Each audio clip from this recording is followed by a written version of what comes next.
Hello from Heirloom Books at 6239 North Clark Street in Chicago, Illinois. I'm Jeff Helgeson. Today, talking about some of the writing reflecting early North American experience from about the beginning of the 17th century through the next 200 or so years. Preceding that, with respect to the rich and varied narratives of native peoples all across the continent, related in over 1,000 different languages, each with their own origin stories, I recall a proverb that the now gone too soon Chicago-based Ojibwe Indian poet and playwright E. Donald Two Rivers once mentioned to me. Unseen beyond the surface of things are spirits. They are like us, and one day we will join them. Given that insight about an invisible realm of being in terms of specific narratives regarding the figures of such individuals as Sky Woman, Great Turtle, Corn Spirit, and the distribution of native peoples across the continent, my personal leaning is towards the second volume of Joseph Campbell's Historic Atlas of World Mythologies. However, as for early American text in English, I've got my own interpretation of a recurrent series of literary themes, including the establishment of new order, race, religion, and politics. First of these, the creation of new order in a previously untamed environment, dates back to 1608 and Captain John Smith's A True Relation of Occurrences and Accidents in Virginia. Although the most famous episode associated with this writer, the saving of his life by the Indian princess Pocahontas, didn't appear until 1624, 7 years after her death in England at about the age of 21, having converted to Christianity while being held captive by the Jamestown colonists, and then marrying John Rolfe, the guy who introduced tobacco as a cash crop in Virginia, well before any potential Surgeon General's warnings about products derived from that crop. In my mind, at any rate, this particular dramatic rescue story, although very probably not a true occurrence, served to establish an archetypal pattern within American literature and popular culture. It involves a partnership between a strong central character and an inherently noble, or perhaps somewhat less sophisticated person, who then enter into dangerous situations of various kinds and bring about their resolution before starting out once again to repeat the process. It's this template, I think, that's at the core of the book which Ernest Hemingway once described as the basis of all modern American literature, Mark Twain's The Adventures of Huckleberry Finn, as well as the ongoing radio and television and motion picture episodes of The Lone Ranger, Batman and Robin, and even Superman, with his alter ego, Clark Kent,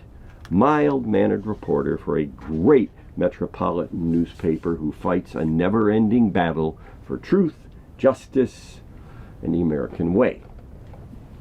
In each instance, a status quo is interrupted by the introduction of a dangerous challenge to order that the partnership of unlike individuals eventually brings to conclusion before the process is repeated. Huck heading off to the territories before Aunt Sally can adopt and civilize him, the Lone Ranger and his faithful Indian companion Tonto riding off in a cloud of dust to the sound of a hearty hi-ho silver, and the two different Caped Crusaders, Batman and Superman, each in their own way doing the same thing. As explained in the introduction to the 5th edition of the Macmillan Publishing Company's first volume of its anthology of American literature, the early colonists who first undertook the adventure of bringing Western civilization, Western European civilization, to the eastern seaboard of the North American continent were driven by the human longing for land, adventure, and even nations' efforts to rid themselves of surplus populations. They were, the editors state in their version of An American Origin Story, valiant youths, rusting and hurtful by lack of employment, along with indentured servants, as well as transported, thieves, murderers, paupers, and runaways, what the text describes as the scum of the land, well prefiguring a fairly recent and somewhat equally pejorative characterization of contemporary immigrants. According to the anthology's preface, these people saw themselves as Europeans, built European houses, and spoke European languages, while actively seeking a better life for themselves and their descendants all the time, as observed in the Emma Lazarus poem inscribed at the base of the Statue of Liberty, yearning to be free. The Macmillan anthology's preference further explains, in addition to claiming that it was the English settlers who created the most significant literary record, Frenchmen settled along the St. Lawrence River, Swedes along the Delaware, Dutch along the Hudson, Germans and Scotch-Irish in Pennsylvania and New York, and Spaniards in Florida. It was the descendants of this melting pot stew of mostly Northern Europeans who the early French-American writer Hector de Crevecoeur in the 1780s described as a strange mixture of blood which you will find in no other country, whose labors and posterity will one day cause great changes in the world. Adding to this, beginning as early as 1526 in Spanish settlements, and then, as chronicled by Nicole Hannah Jones in the New York Times, and subsequently in a controversial book addressing what's come to be termed critical race theory, titled The 1619 Project, A New Origin Story. Beginning in that year, in Jamestown, Virginia, there were also enslaved people from Africa who became dispersed throughout the southern and middle English colonies and even New England. Now, whether or not these race-related historic observations really serve, as has been contended by some, to be a toxic propaganda and ideological poison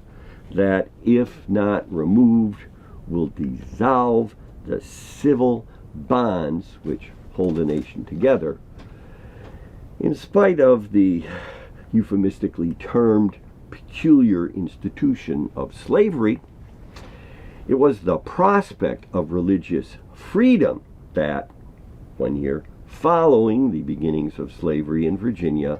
led to a group of 46 pilgrims who migrated across the North Atlantic on the good ship Mayflower to land on Plymouth Rock in 1620. About 8 years after that, what eventually became as many as 20,000 Puritans began fleeing the England of King Charles I and coming to the Massachusetts Bay Colony. Together, these two freedom-seeking immigrants contributed to the next great American literary theme, religion, providing such elementary school lessons as "In Adam's fall we sinned all," and "As runs the glass, our life doth pass," or perhaps the somewhat more familiar soap opera interpretation of that maxim,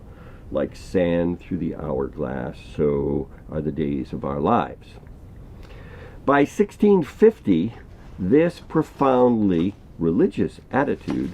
was to make its appearance in an initial volume of verse published without the knowledge of its author, Anne Bradstreet, as "The 10th Muse lately sprung up in America," or "Several poems compiled with great variety of wit and learning, full of delight, by a gentlewoman of those parts."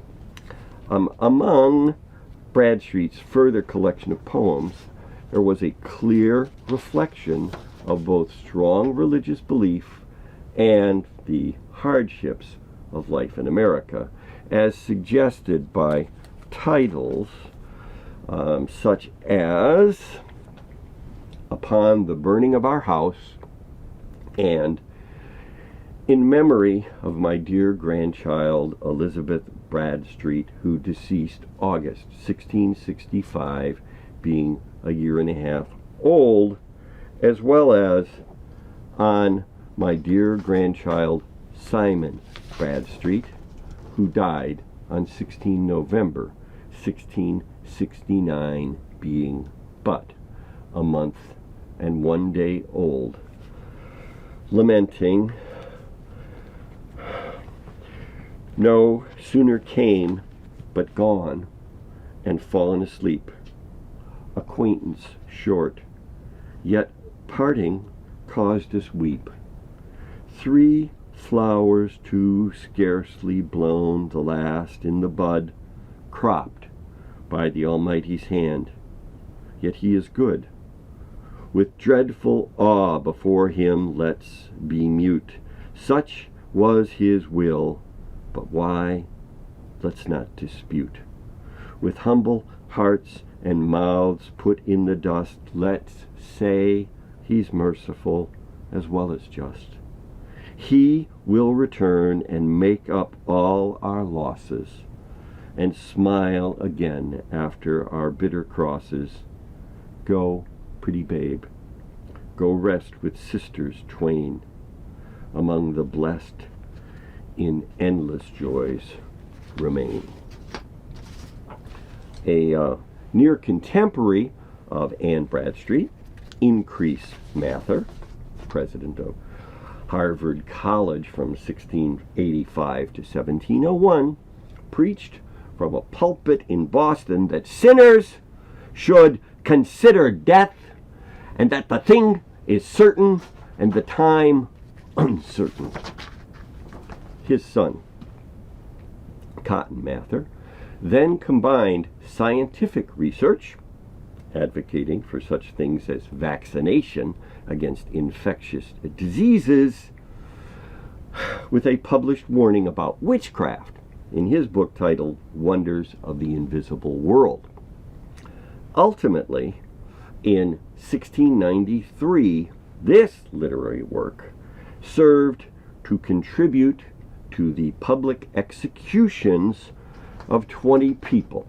although Mather himself didn't participate in their trials and had warned against the hysteria of rushing to judgment with respect to the over 200 persons who were eventually accused of actually practicing witchcraft. But with regard to a truly lasting contribution to American society,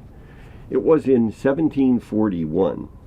that the theological rhetoric of the still continuing evangelical movement was largely established by a 38-year-old minister named Jonathan Edwards, with a sermon entitled "Sinners in the Hands of an Angry God."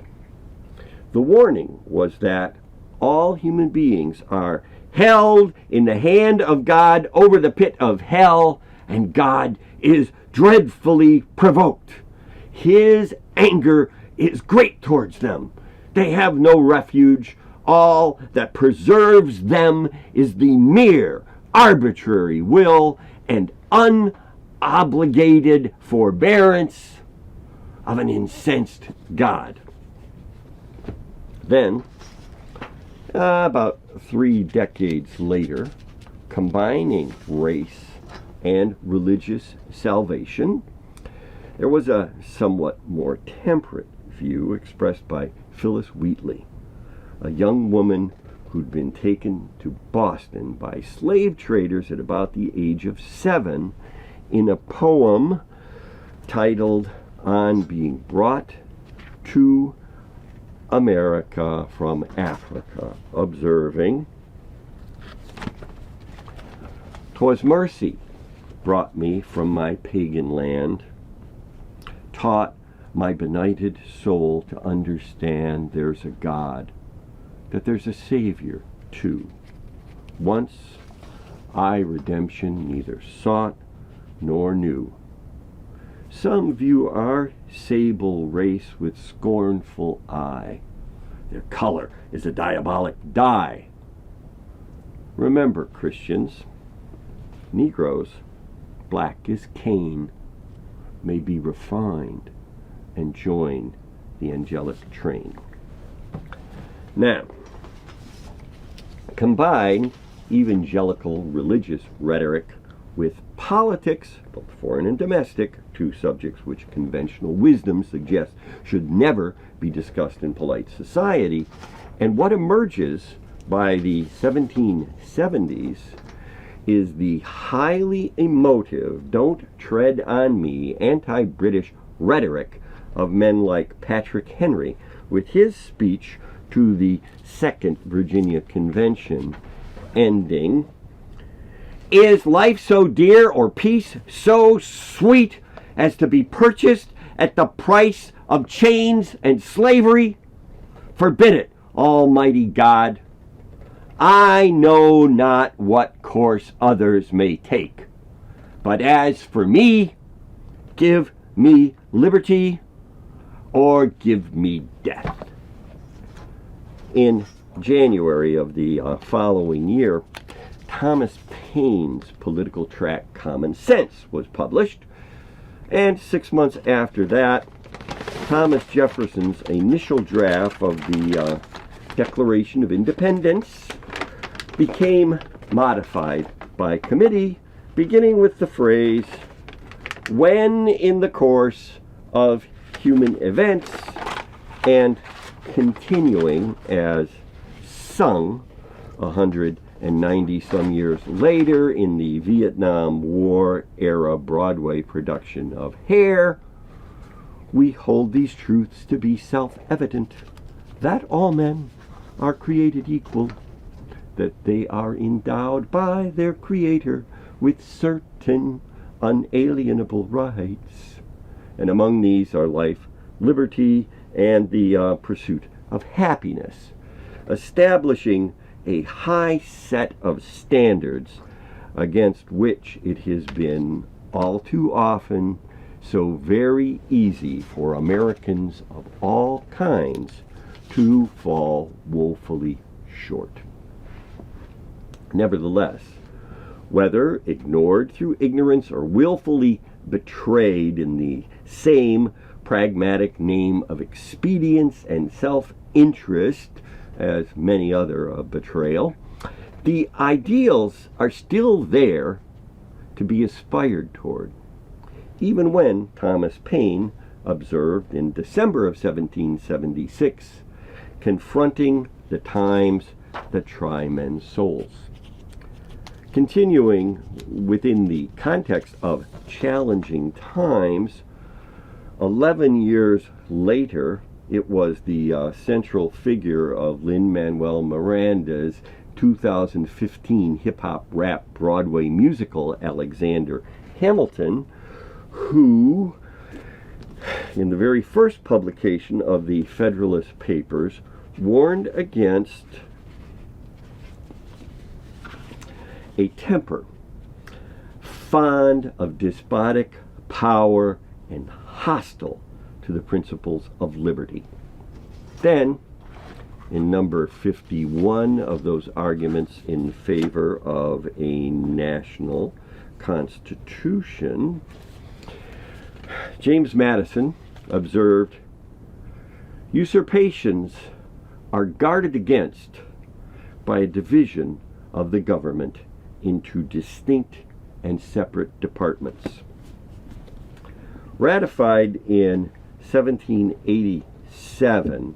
with the then 80-year-old Benjamin Franklin commenting that a republic had been established if you can keep it, the text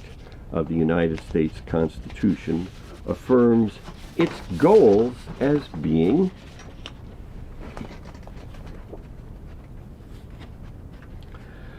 to form a more perfect union,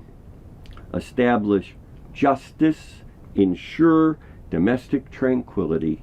and provide for the common defense, promote the general welfare, and secure the blessings of liberty. It also added a restriction of any law respecting the establishment of religion or prohibiting the free exercise thereof,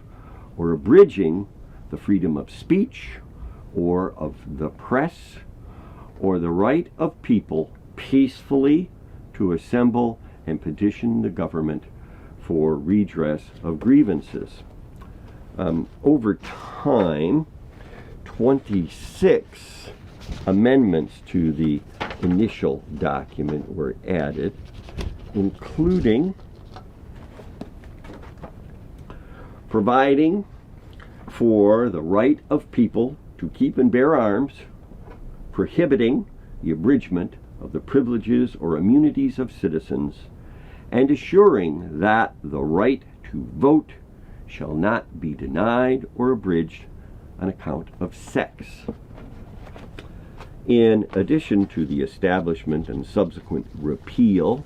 of a prohibition against the same business of distribution and sale of alcoholic beverages that had once enticed brewer and patriot Samuel Adams to risk imprisonment or even being hung as a traitor by the British for siding with the revolutionaries, and which inadvertently during the 1920s served to foster the development of organized crime in America. Add to this evolving literary work Article 2, Section 1, Clause 2, and there is a clear mechanism by which in the first week of January, before a joint meeting of the Senate and House of Representatives presided over by the current Vice President as President of the Senate, results of a presidential election will be ratified so that the inauguration of a new president and vice president can take place on January 20th. Finally, the historic document of the United States Constitution, with its universalist Age of Enlightenment philosophic, political, and social intentions of providing for a multi-ethnic, multi-racial, social, economically diverse society, like all the differing texts and oral traditions which preceded it, serves as testament to the experience and collective understanding of people in what Crev Core described as the Great American Asylum. Of course, how things might progress from here is, as the country's 16th president, Abraham Lincoln, phrased it, speaking at the site where the largest number of Americans to ever die in battle on a single day, with very fine people on both sides, slaughtered one another over their differing opinions and points of view with regard to state rights and the abolition or continuation of the peculiar institution of slavery, the question still remains whether that nation, or any nation so conceived and so dedicated, can long endure. I'm Jeff Helgeson. Heirloom Books is located at 6239 North Clark Street in Chicago, Illinois.